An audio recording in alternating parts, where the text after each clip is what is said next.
Hi, and welcome to LU Life Church. I am your host, the Reverend Dr Dawnecia Palmer, and this is your spiritual community portal. So, wherever you are in the world, here is your spiritual community portal. Today's segment is simply to bless. No, it's not a Easter Sunday or, you know, a Christmas or a birthday or Mother's Day. It is a Sunday. It's the Sunday of the Resurrection Sunday, or what we call Easter Sunday, and it's simply here to bless you today. So, what is a blessing? Before we start, I usually like to ask us to take a deep, grateful breath because that brings us into what I call the pause, away from all the weeks and months of frustration or whatever, and cause us to be present. So, after three, will you join me to take a deep, grateful breath? One, two, three. Let's go deep and hold, sense the gratitude, and let go. Okay, you weren't prepared for that. So let's do it again. And when we go deep, allow the feelings of gratitude to wash over you. And on the exhale, after the exhale, just say thank you. Are you ready? Okay, let's go in, hold, sense the gratitude, and let go. Thank you. Wonderful. So, blessing. I bless you today. This segment comes to bless you. What does blessing mean? Blessing means to consecrate or sanctify. But you might say, well, what is that? Most people, have you ever said, bless you, or God bless you, or I bless you? What are we actually saying? We say it because it feels nice, it sounds nice. We know what we want to say, but does the other person actually know what they're saying? Or do we know what we have received when somebody has said, bless you? Okay, so the word consecrate or sanctify, for someone that is young listening in or don't understand, what does it actually mean? It means to request God's favor. In general terms, we can say the blessing is to show, to show one's feeling, a warm feeling for someone because of what they've done. You just want to show a warm feeling. You say, I bless you, because that person have done something well and you want to bless them, you want to show them that favor. Another meaning for that consecrate or to sanctify is when one offers a holy seal of approval, like a priest blessing the water. And so there's nothing in the water itself, but because the priest, who the priest, he or her has themselves been blessed, then when they bless the water, thus making the water holy. But then we now come to another set of words. What does it mean to be holy or to make something holy, sacred? And we have all these terms that doesn't make sense if you don't know what it means. So first we talk about blessing somebody, which means consecrate or to sanctify. And we say, what does it mean? It means to offer a holy seal, to ask God's help or protection on. So when we are blessing a child, for instance, in dedication or a marriage, we're asking for God's help. We're asking for that divine help, help beyond what we can do or what they can do. Something divine is we're asking for that help, that protection. We call it a blessing. Holy then means when we say something is holy, it's like regarded with a deep sense of deserving respect, devout, and what does it mean? To be devout and to be holy. It's like something that's exalted, that is worthy of that devotion, that love, that loyalty, unwavering loyalty, not just loyal today and gone tomorrow, because we know that which we have loyalty to is ongoing. It's eternal loyalty, because that presence is so wonderful. It's exalted. It's worthy of devotion. All right. It's in a sense it's perfect in goodness. It's perfectly good, right, and pleasant. And so a word that sums it up better to say what we mean, we say God. We say, because when we say God and we say holy, it's synonymous. There is no difference then. When I say synonymous, I mean it's one. God and holy is one. Okay? So when we are asking or pronouncing a blessing. We are asking for favor, we are asking for protection, we're asking for help, and we are pronouncing help and blessing. I give you an example. In scriptures, we hear about Jesus, the man, yes, when he was presented with this situation where there were thousands, I was going to say hundred, thousands of people were gathered. They had no food at the end of the gathering because I think people had come out. Why didn't they take their lunches? I think they were just coming to see, well, what's that about? And it went on for so long afterwards. Jesus didn't want to send them away. So he said, do we have any food to feed these people? And of course, they had everything they had gone. Nobody had brought food. There was only one lad, I think. Yeah, one lad had 5 loaves and 2 fishes. That's what scripture says. In this case, bring it to me. And he took it, the boy took it. And what did he do? He did what we were talking about today, to bless. He blessed, he pronounced a blessing upon the bread. That's how powerful it was to help. To put the blessing upon the bread, 5 loaves and 2 fish to feed thousands of people. I could just imagine the disciples' face. And they took the bread and they said, okay, we're going to go. I could imagine the first ones to the front, could be, if it said thousands, the first 50. What? And it's still going?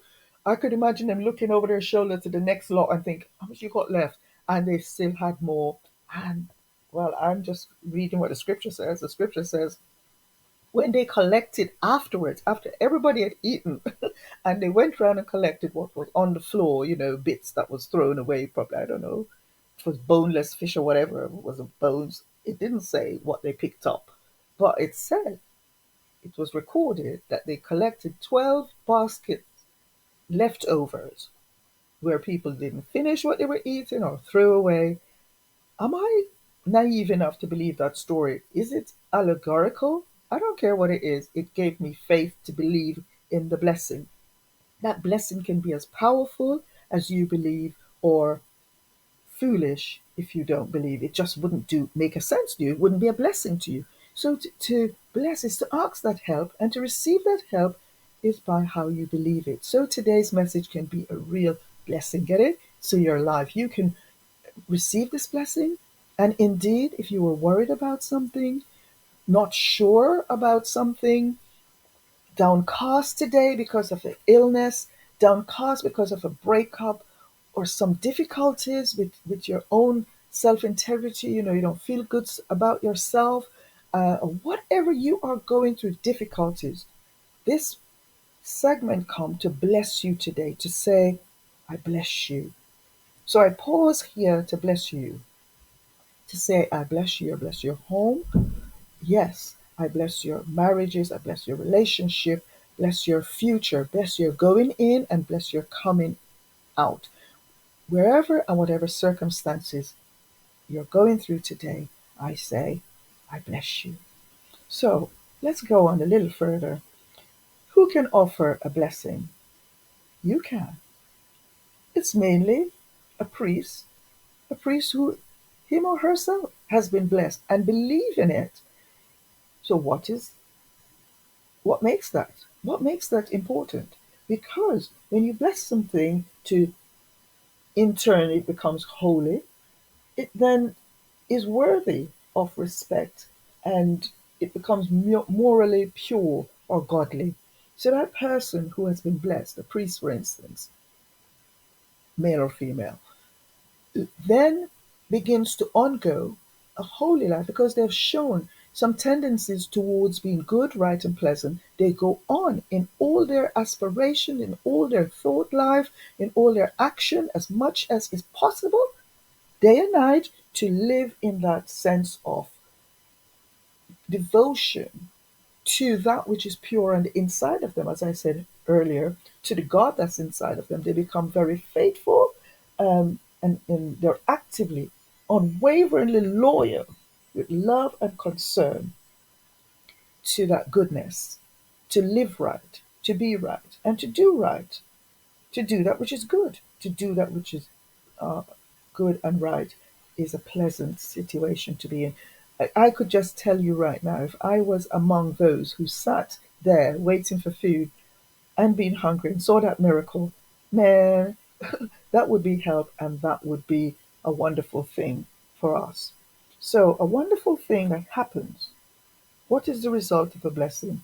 It's joy and prosperity. And from that story, you can see that there was great joy and great prosperity. Because when we bless someone, or a person that is blessed receives the favor of God. They receive the favor of God, which results in joy and prosperity. So it's secret, though, before I go, the secret of that is your belief. Had the disciples, followers, helpers of Jesus, not believed and took the five loaves, I don't know how he divided that. Did he put one on each basket and let them take it around? I don't know. But whatever, they believed. And the people who put their hands in to receive it, they believed. And then what it is, because it was made holy or sacred, I did explain to you what holy and sacred meant, it, it were divided. It was pure. And that's another word for pure. We use terms again that people use it and they don't understand what it actually is. When we say something is sacred, when we say something is holy, when we say it's without sin, that means without sin, that means not separated from that which is good. When we do something that is not good, is separated from good, we call that sin. Do you get it? So it's not like a dreadful thing that you can't understand. So you think it has power over me. No, it is when something is within the remit of good and right. Then it is not separate to that which is good. You say, but I can't help that because I'm always doing something that is not so good. Well, think about it. Today, you now have the knowledge and the understanding to know that that which is good, that which is right, that which is pleasant, is what we call godly. It's holy. And so we stick to that. We invite that to be our new mode of living and our lifestyle. You might be going through a troublesome time today. You might be going through a deep patch that you don't understand. You don't understand what's going on. You don't understand what decision to make, or you keep making the wrong decision. You keep making the wrong choices, or wrong things are happening to you. Things that is beyond your control. You might be going what I call through the valley of the shadow of death. In my own personal life at the moment, we're having my own mom that is going through tribulous, really, I call it tribulous time because she is, not eating or drinking, so she's very ill. But know that I have a blessing on my life, and that blessing is taking me through by giving me extra strength that I can offer prayer for her. I can bless her. I can bless her with whatever time she has left. I have put my faith in the blessing that I have in my life. And that is why today on this channel, we're offering a blessing to you, whoever you are listening, whether it is like today, the Sunday, the 4th of Sunday, the 7th of April, 2024. It's on YouTube. So you could be listening and it's 2025 or another day outside of April, whatever day and whatever time, even if you're listening live now, this segment is to bless your life and your circumstances, your relationship, your finances, your heart, your whole being today with all that is good, right, and pleasant. I'm going to close because this is getting very, very long. So, again, I say, what is a blessing and why? What does it do? It will bring in God's help and protection. We say, why? Some people asks, why do we have to say God? Why do we have to say holy? Because God, meaning holy, meaning it's something deserving of deep respect. It's morally pure, morally good, right, and pleasant. Can I ask you, are you always, without a break, good, right, and pleasant? No, but we believe in something within ourselves, beyond ourselves, actually, beyond ourselves, that there is good, right, and pleasant. Whether you can attain to that and maintain it, nevertheless, we cannot say it doesn't exist. Good exists, right exists, and pleasant exists. And so when we receive the blessing, we are saying we're receiving that which is good, that which is right, which is pleasant, to help us to experience good, to help us to experience right. And a lot of people call right righteousness. Righteousness and being right is the same thing, okay? And that then lead us into pleasant parts. And the pleasant part we call joy. So to your household, I say joy and prosperity. To your whole life, I say joy and prosperity. Here, from here at LU Life Church. If you're a very young person, I wish you blessing. Blessing for your school. A lot of people are on holiday this week in Great Britain and America, but wherever you are listening, it might not be the holiday. Whatever time it is, if you're a young person, I send you blessing. Blessing for your upcoming examinations. It might be very difficult, but if you remember within your heart that, oh, I received a blessing, or the blessing is there, I'm going to tap into that blessing and believe I am blessed. And the minute you believe you're blessed, you activate the blessing. So that is what I wanted to bring today. It's not that you're not blessed. It's that you're not receiving the blessings that you would like to see demonstrated in your life or manifested in your life because you're not activating it. How do you activate it? By believing, by recognizing, by being conscious that there is a blessing available for you, being offered for you. As a priest today, that's all I can say for this segment. I leave you with a blessing. You've been listening to the Reverend Dr Dawnecia Palmer, right here at LU Life Church, your global spiritual community portal.